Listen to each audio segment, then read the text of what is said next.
As lições do CETEB estão organizadas de uma forma bastante simples, familiar e tradicional. Os antigos catecismos da Igreja organizavam as lições em forma de perguntas e respostas. Isso, para o professor e o aluno, tem uma série de vantagens. Primeira delas, isso estabelece um diálogo entre o estudante e o texto, o próprio livro. Na medida em que a pessoa que está estudando lê a pergunta, imediatamente ela já começa a elaborar uma resposta na sua mente, antes mesmo de ler a resposta da lição. Então, o diálogo é fundamental.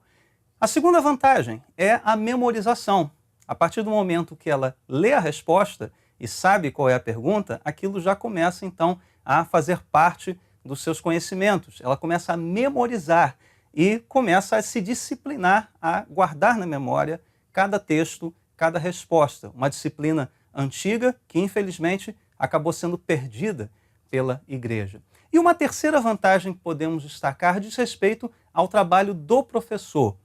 Esta maneira de organizar a lição em forma de perguntas e respostas proporciona ao professor uma flexibilidade maravilhosa, de modo que ele pode ampliar o significado de cada texto bíblico, ele pode se deter numa determinada pergunta, ele pode fazer pontes entre uma pergunta principal e outras perguntas da lição. Isso dá ao professor bastante flexibilidade na organização da sua aula e certamente isso acaba proporcionando uma aula bem dinâmica, bem agradável, com uso de recursos visuais e, por que não dizer, o próprio formato de perguntas e respostas é o formato mais simples e natural do aprendizado.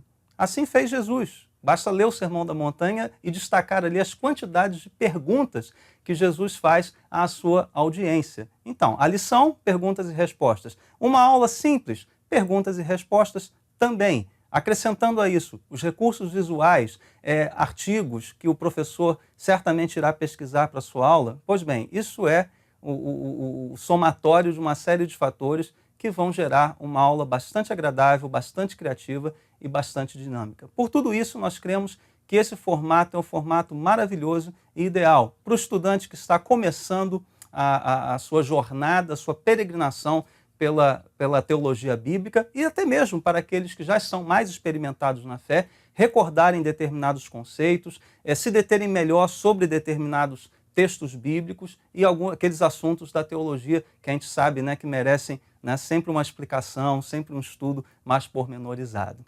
Esse é o CETEB, Seminário Teológico de Base. Para você, aluno, para você, professor.